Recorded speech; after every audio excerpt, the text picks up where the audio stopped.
Udah tahu kita akan satu semester ini MK-nya apa? Udah kan? Iya. Nah, jadi nanti di sini saya kenalan dulu kenalan ya. Jadi teman-teman bisa manggil saya Kiki, nama saya Rizky Fitrianti, di sini ada ya. Nih. Nah, nanti selama satu semester kita ada 16 kali pertemuan ya, itu kita akan ngomongin tentang teori komunikasi. Jadi 14 kali itu kita di kelas diskusi presentasi, satu kali UTS dan satu kali UAS gitu.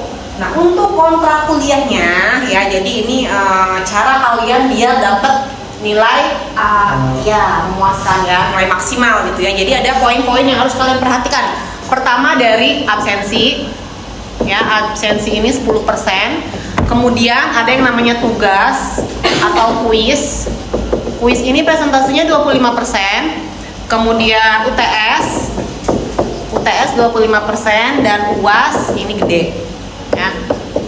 Kalau mau domplang dari yang UAS ini 40%. Jadi ini poin-poin yang pasti etika nomor 1 lah ya. Itu attitude maksudnya. Ya, ini poin-poin yang harus dipenuhi yang nanti akan jadi skor akhir di nilai kalian ada presentasinya gitu. Jadi absennya kalau misalnya rajin, tugasnya bagus, UTS-nya bagus, insya Allah ya. Jadi ini ya kontraknya. Nah, ini di RPS. Jadi RPS ini nanti selama satu semester kita akan tahu apa aja yang kita pelajari, akan kita diskusikan, yang akan kita presentasikan ya. Pertama, sebelum kita melangkah ke materi apa aja sih yang akan kita bahas gitu ya. Ini ada capaian prodinya nih ya, capaian prodinya ini yang saya merah-merahin ya. Ada 2 untuk MK ini. Yang pertama itu mampu menginternalisasi nilai dan etika komunikasi ya, untuk bekerja sama dalam kepekaan dan kepedulian terhadap masyarakat dan lingkungan menggunakan berbagai jenis saluran komunikasi. Kemudian yang kedua, mampu merencanakan, menganalisa, produksi dan mendistribusi pesan dalam kajian isu komunikasi sesuai teori yang relevan. Nanti ada teori-teori yang akan kita pelajari. Kalian akan tahu kalau dalam komunikasi itu ada teori A, B, C dan selanjutnya. Nah, kemudian ada capaian untuk mata kuliahnya juga. Jadi kita nanti ada target gitu ya, setelah satu semester kita mempelajari ini kita tuh harus bisa apa gitu ya. Jadi ada 4, yaitu mampu menginternalisasi nilai dan etika komunikasi dalam menggunakan berbagai jenis saluran komunikasi. Kemudian mampu merencanakan pesan dalam kajian isu komunikasi. Yang ketiga, mampu menganalisa pesan dalam kajian isu komunikasi sesuai dengan teori, tentu saja yang relevan ya. Kemudian mampu memproduksi dan distribusi pesan dalam kajian isu komunikasi sesuai teori yang relevan juga. Nah, kalau teori yang relevan berarti sekarang dilihatnya dengan zaman apa nih? Digital, ya kan? Dengan era digital. Kira-kira yang relevan, masih relevan nggak sih teori ini, gitu kan? Apa ada yang baru nih? Atau kalian mungkin mau bikin teori baru gitu ya? Karena zamannya sekarang, baru kan yang itu bisa. Nah ini materi-materinya ya, ada 11, nanti kita breakdown ya, walaupun ada 14 pertemuan, yaitu tentang pengertian teori komunikasi. Itu nanti pada hari ini akan kita bahas ya di pertemuan pertama ini. Kemudian model-model komunikasi, unsur-unsur komunikasi, paradigmanya, kemudian bagaimana komunikasi yang efektif. Terus, nah ini ada teori-teorinya, komunikasi interpersonal, ya, intrapersonal, kelompok, organisasi, komunikasi massa, dan terakhir komunikasi budaya. Nah, ini saya salah satunya pakai buku ini ya. Kalian bebas mau pakai referensi apa aja, yang penting tentang teori komunikasi, karena sekarang udah banyak ya dari jurnal-jurnal ataupun itu lainnya. Nah, ini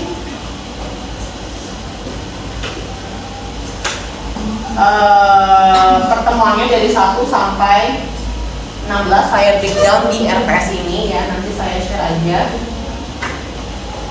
penjelasan, model-model, unsur.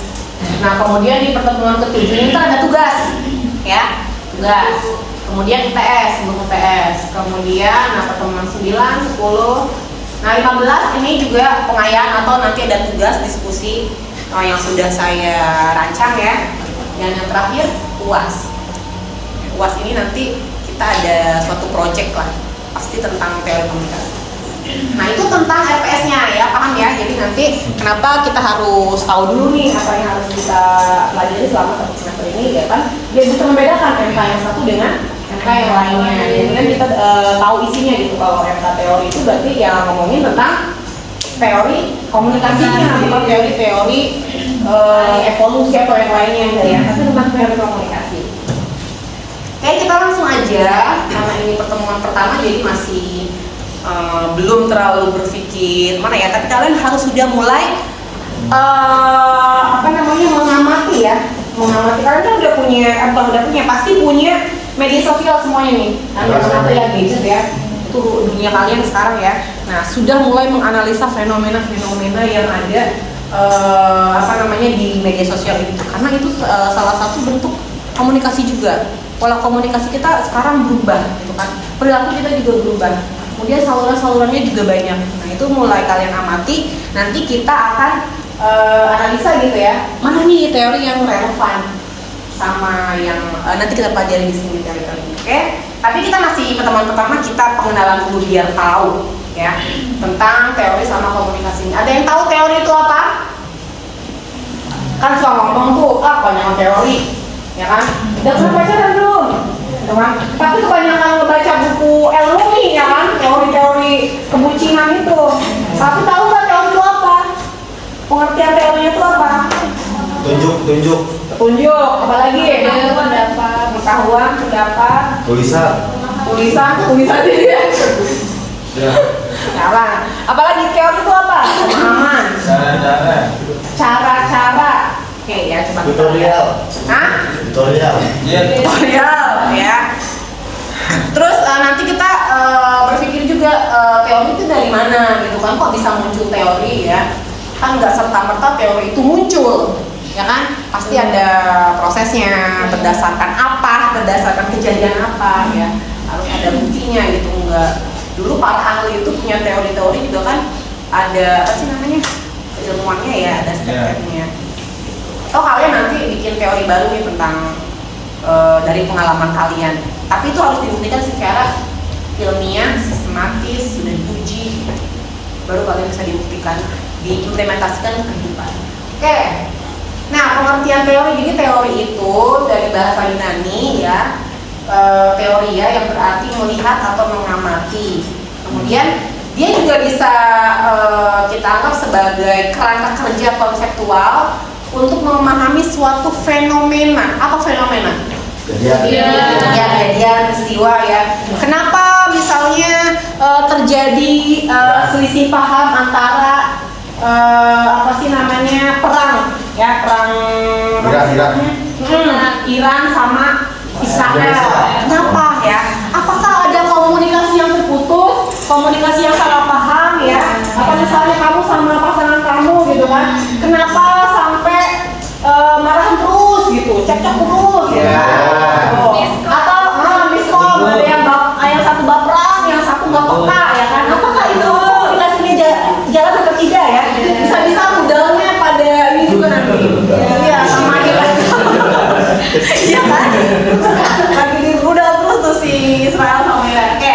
Nah, jadi teori juga itu bisa dianggap sebagai peta dari kenyataan atau realistis. Iya dong, karena harus berdasarkan kejadian yang sudah terjadi, dari fenomena-fenomena gitu kan nih. Ternyata di TikTok itu orang-orang sekarang cara berkomunikasinya tinggal upload gini udah ngerti, oh dia lagi senyum, oh dia lagi butuh uang. Jadi nggak usah mengungkapkan, hey saya butuh uang, tolong ini dong beli, enggak kan? Jadi sekarang fenomenanya seperti apa? Untuk mendapatkan audiens atau untuk menyampaikan pesan tertentu dengan menarik, ya kan? Nah, terus teori juga itu adalah cara pandang melihat fenomena, melihat realistis, dan cara memahami realistis tersebut, ya. Teori ini menciptakan pertanyaan atau permasalahan tentang suatu realistis, ya. Dan dari permasalahan itu nanti terjadi ngestimulat atau bikin kita tuh ingin observasi gitu untuk cari tahu jawabannya, ya kan? Setelah itu dari hasil observasi nanti akan mencetuskan suatu teori baru. Kalau misalnya udah nggak sesuai lagi gitu sama zamannya, ya berarti ada teori baru ya kan, karena masanya udah baru. Terus nanti akhirnya dapat mengembangkan ilmu itu sendiri, bisa nanti dibantah. Kalau dibantah berarti ada teori baru, bisa diunggulkan atau bahkan menciptakan pertanyaan untuk keilmuan yang lain. Jadi relate lah ya, kalau ilmu komunikasi itu kan dia bidang ilmu yang general, terus dia keilmuannya dinamis. Nah pasti ini teorinya bisa berubah-berubah, dibantahkan, diperbaharui lah istilahnya. Gitu. Ya paham ya dengan maksud dari teori itu apa? Jadi kita nggak usah ngomong teori tapi nggak tahu apa sih makna secara pengertiannya gitu kan. Harus tahu dulu apa yang kita ngomong itu, kita harus tahu. Ngomong sok-sok jaksel tapi nggak tahu artinya. Iya. Zaman dulu misalnya apa sih komunikasinya, fenomenanya kalau lebaran itu kita muter gitu kan ya. Nah karena ada kecanggihan teknologi internet ini bisa diprediksi kalau misalnya budaya silaturahmi itu akan hilang, terkikis ya. Karena itu kita memprediksi kan kalau karena udah apa sih namanya, semua by gadget itu serasa dekat katanya ya. Kayak itu teori ciri-cirinya nih, ciri-cirinya dia punya ciri-ciri juga sama lah kayak kita lah ya. Kita kan sama nih, punya mata, punya hidung, punya mulut, tapi kok beda semua ya karena kita punya ciri khas. Ada kayak di sini, ada yang hidungnya seksi gitu kan, ada yang hidungnya tipis gitu. Jadi ciri-cirinya dia itu memiliki proporsi atau pernyataan yang logis. Iya harus logis, nggak boleh menghayal. Logis itu berarti apa ya, harus bisa kayak secara ilmiah lah, dibuktikan secara ilmiah ya, sudah ada kajiannya. Terus disusun secara sistematis, dapat diuji ya atau dikaji ulang lagi, berarti bisa dibuktikan teorinya. Kalau kalian misalnya mengeluarkan statement atau teori terus tidak bisa dibuktikan, berarti gugur lah ya kan, udah diakui maksudnya. Hoax katanya tuh kan, bahasa sekarang hoax katanya tuh. Terus yang terakhir ini fungsinya, cirinya bisa menjelaskan atau memprediksi suatu fenomena yang sudah saya jelaskan tadi.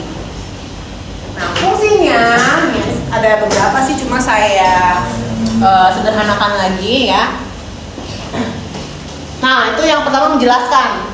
Maksudnya di sini itu untuk memberikan pemahaman atas suatu gejala atau peristiwa. Ya, kemudian teori juga bisa memprediksi, membantu meramalkan apa yang mungkin terjadi dalam kondisi tertentu. Bisa meramal nggak? Kalau sekarang udah zaman digitalisasi, komunikasinya sudah seperti ini, kira-kira 10 tahun ke depan atau 1 dekade ke depan bakal kayak gimana kalau komunikasinya? Itu sudah bisa diramalkan. Ya. Kemudian mengendalikan, itu memberikan pedoman untuk tindakan. Sama aja lah ya, kayak misalnya kalau muslim itu kita punya pedomannya Al-Quran, itu kan buat apa ya, panduan ya, buat ya kita ke situ gitu ya. Sama aja, di teori juga sama, buat pedoman ketika dia bertindak tadi itu. Terus yang selanjutnya menambah wawasan. Jadi dengan adanya teori, sebuah teori ya, itu membuka cara pandang baru terhadap suatu persoalan. Jadi setiap masa itu bukan kadang ya, pasti ada teori yang muncul. Di teori komunikasi juga ada terus yang baru muncul sesuai dengan fenomenanya. Nah yang terakhir ini bisa dijadikan sebagai dasar penelitian, yaitu menjadi acuan konseptual dalam proses riset ilmiah. Ya pastilah kalau misalnya kita penelitian itu harus ada teori ya. Maka teori apa ya kan? Nah ini nanti dipelajari di semester kalau di atas kalian ya. Ini kita belajar yang basic dulu biar nanti yang atasnya. Nah tadi teori udah paham ya. Apa tadi berarti intinya teori itu berarti pemahaman, ya mengamati, atau dia sebuah konsep boleh ya, atau dia sebuah ide gagasan untuk menyederhanakan suatu konsep gitu ya. Nah sekarang karena ini tentang teori komunikasi ya, berarti kita harus tahu pengertian komunikasinya. Komunikasi itu apa? Menurut kalian nih pakai bahasa kalian sendiri?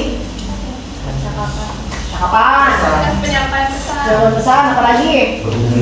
Perhubungan, interaksi. Hah? Iya, ngobrol. Oh ngobrol, ya. Nah ternyata ya, mungkin sebelum kita mempelajari tentang ilmu komunikasi ya benar, kita tuh menganggap komunikasi itu yang penting ngobrol gitu ya. Tapi ternyata enggak itu. Ya banyak yang harus ternyata komunikasi nggak cuma sekedar ngobrol. Kita diam pun kayak gini sudah berkomunikasi, ya kan? Ngedip pun gitu kan dalam komunikasi, ya kan? Gini pun, ya kan? Nah, tadi apa namanya sweet ya kan? Udah berkomunikasi. Ini, nah itu komunikasi juga, ya kan? Jadi enggak sebatas cuma ngobrol. Nah, jadi komunikasi ini merupakan sebuah proses pertukaran pesan dari komunikator kepada komunikan melalui media dan menghasilkan sebuah feedback. Ya, jadi ini datang dari istilah Latin communicatio. Artinya itu sama makna. Jadi ketika kita berkomunikasi, kalau pengen ngerti berarti harus maknanya sama. Kalau misalnya saya bilang ini merah, tapi kalian melihat ininya biru, sama enggak? Tidak tersampaikan komunikasi. Misalnya dia ganteng, kata dia ganteng, kata kalian dia ganteng enggak? Itu tidak sampai pesannya. Ya ganteng lah ya. Gitu. Oke, udah di penghujung pertemuan pada pertemuan satu ini. Jadi intinya ya, komunikasi ini akan terjadi ya, komunikasi efektif nih akan terjadi selama ada kesamaan makna. Ya kan, kata saya tadi contoh itu kalau misalnya kita ngomong apa namanya cokot sama cokot, tapi beda pemahaman, itu tidak akan sampai komunikasinya. Karena kesamaan bahasa belum tentu menimbulkan kesamaan makna, benar? Benar kayak tadi, gedang katanya. Yang satu gedang pisang, yang satu gedang paya. Nah itu kan sama secara bahasa, tapi maknanya beda. Oke, artinya bisa dikatakan komunikasi bila kedua belah pihak mengerti bahasa yang dipergunakan, juga mengerti makna dalam percakapan tersebut. Jadi ketika kita ngerti, nih ngomong bahasa Inggris nih ngerti, tapi kadang apa sih namanya ngerti tapi nggak bisa ngomong gitu ya kalau bahasa asing gitu. Tapi itu nggak apa-apa kan, bahasa Inggris kan yang penting katanya komunikatif. Yang penting ngerti udah dibilang bagus. Sama juga ini juga nih. Kalau bahasanya ngerti, maknanya ngerti, berarti komunikasi itu tersampaikan gitu. Oke, paham? Teori dan komunikasi dan hubungannya apa? Ya, intinya itu. Oke, sebelum kita closing, pasti udah pada gatel pengen nanya. Sok, diskusi sedikit lah kita sebelum beberapa. Tadi kayaknya udah mulai kepo. Oke, yang tadi saya bilang ganteng kan? Beda kalau dibilang ganteng, pesannya itu yang tersampaikan dan menimbulkan feedbacknya berbeda kan? Nah, feedbacknya tuh jadi happy terus, ya kan? Jadi responsif. Karena tadi dibilang ganteng, apalagi kalau terus-terusan dikasih jajan. Cowok ya, peka ya. Nah, kalau ceweknya nggak pengen marah, terus-terusan dikasih jajan. Kayak apa? Namanya siapa tadi sambil kenalan? Ibu, nama saya Herman Saputra. Siapa? Herman Saputra. Herman Saputra, oke. Izin bertanya, jadi bagaimana ya Bu agar komunikasi ini sesuai sama apa yang kita inginkan? Kamu sih yang salah sama pacar kamu? Kadang-kadang. Atau kamu ngomongnya terlalu intelek tapi dianya terlalu childish gitu ya, jadi beda itu ngomongnya. Pacarnya jangan. Parah, karena ketinggian. Iya. Bahasanya, oke. Satu, maka bagaimana katanya kita biar berkomunikasi apa tadi sesuai yang ingin disampaikan. Ada lagi? Atau langsung aja kali ya? Langsung aja nanti yang kedua. Saya langsung jawab dulu ya. Gimana sih caranya kalau kita misalnya ngomong nih ya, orang itu ngerti, terus mau denger gitu. Nah itu ada sisi persuasifnya juga ya. Jadi tadi udah disampaikan di kesimpulan, kalau misalnya omongan kamu ini mengerti, pertama bahasanya harus jelas. Ya dong, nggak mungkin kamu ngerti nggak? Apa ya pertanyaannya? Pertanyaan apa bahasanya? Kemudian maknanya juga, kamu ngomong misalnya, kamu udah makan belum? Tapi yang kamu tanya orang Amerika, nggak bakal ngerti kan maknanya dia? Iya. Nah itu harus dilihat juga, harus melihat konteksnya, harus melihat orangnya, harus melihat budayanya, mungkin harus melihat sifatnya kalau udah kenal. Siapa tahu dia orangnya judes ya kan, lagi period ya kan, lagi hari pertama nih kalau cewek dicandain sama siapa tuh namanya itu yang ganteng kedua ya. Nah itu juga harus terus kamu juga harus meyakinkan. Nah misalnya saya nih dosen ya, dianggap sama kalian tuh yang punya kredibilitas lah ya, karena dipercaya ada keilmuan tertentu gitu kan. Nah saya harus percaya diri ya, dan harus punya keyakinan gitu. Kalau misalnya saya yang lagi gini growing, nah gimana kalian bisa yakin gitu kan apa yang saya omongin. Pertama percaya diri, terus kamu bisa mempersuasi dengan misalnya dari gestur kamu, dari tatap mata kamu ya kan, dari cara penekanan berbicara ya, misalnya kalau sekarang bahasanya soft spoken ya kan, kayak gitu. Tergantung sih ya kan, ada yang cewek berdas bedus ya, ada yang halus gitu. Nah itu, jadi yang pertama kamu bahasanya iya jelas, maknanya juga kamu ngomong sama siapa. Misalnya kalau sama dosen kayak gimana, kalau sama teman sebaya kayak gimana, kalau sama orang tua kayak gimana. Gak mungkin kan kamu ngomong sama orang tua pakai style anak-anak Gen Z ya, Ma, literally gitu kan, nah ngerti nggak gitu. Ya, padahal cuma mau minta uang muka, dia berbelit-belit sampai pesan gitu. Ya ada kamu diomelin, gitu. Ya paham? Pertanyaan kedua,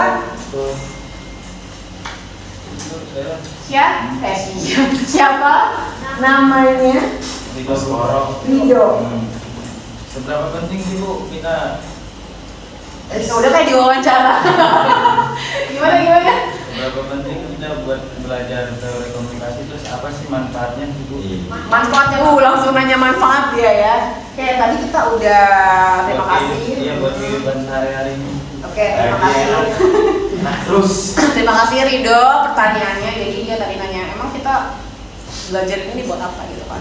Kepentingannya apa, manfaatnya apa gitu komunikasi. Nah, seperti yang udah saya jelaskan, komunikasi itu nggak sebatas cuma ngobrol, ngomong ya kan. Ternyata ada yang namanya pertukaran makna, pertukaran pesan, mempengaruhi perilaku orang ya kan, memproduksi kata-kata makna.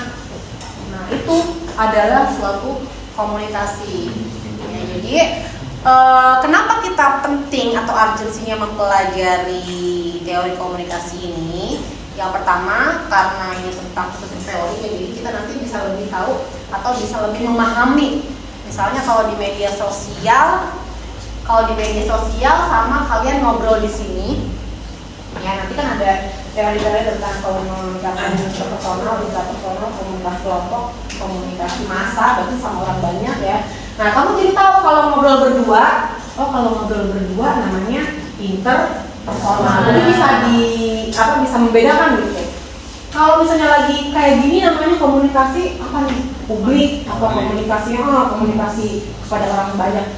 Terus kamu jadi tahu juga kalau misalnya ngomong sama satu orang atau interpersonal, gayanya kayak gimana ngomongnya. Kan nggak mungkin keras kan lagi berdua. Nah, kamu jadi tahu kan, karena kamu tahu ilmu ini. Atau misalnya lagi pidato nih, ya, lagi berretorika kayak gini, ngomongnya nggak mungkin assalamualaikum, kayak orang ngomong lagi berdua, nggak mungkin kan? Jadi kamu mengetahui fenomenanya. Terus kenapa ya di TikTok atau di Instagram atau di media sosial lainnya itu banyak sekali orang-orang bertengkar? Nah itu bisa dilihat ya berdasarkan teori-teori yang masih relevan di dalam komunikasi ini. Itu namanya apa? Itu fenomena apa itu? Kenapa netizen itu kok cepat sekali kehasut? Ada yang namanya buzzer, ada yang namanya pengalihan isu, ada yang namanya fenomena hoax ya kan gitu. Hoax itu kayak apa ya? Itu karena kita mempelajari oh ini namanya hoax nih kayak gini. Itu kan pola komunikasi juga kan, suatu komunikasi itu. Kita jadi tahu gitu kan pola-pola komunikasi seperti apa, perilaku kita seperti apa dalam komunikasi.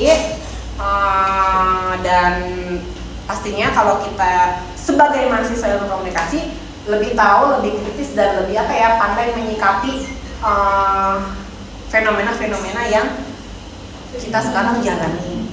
Apalagi sekarang pola komunikasinya benar-benar berubah banget dengan dulu ya. Kalau saya masih transisi, mungkin atasnya saya sudah beda. Kalau kalian kan udah generasi apa namanya native, apa sih namanya istilahnya ya? Digital native ya, udah yang lahir ketika internet sudah ada. Kalau saya kan masih transisi.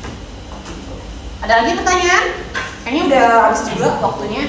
Mungkin dikit dulu pertanyaannya, kita sambung di pertemuan kedua atau selanjutnya di minggu depan.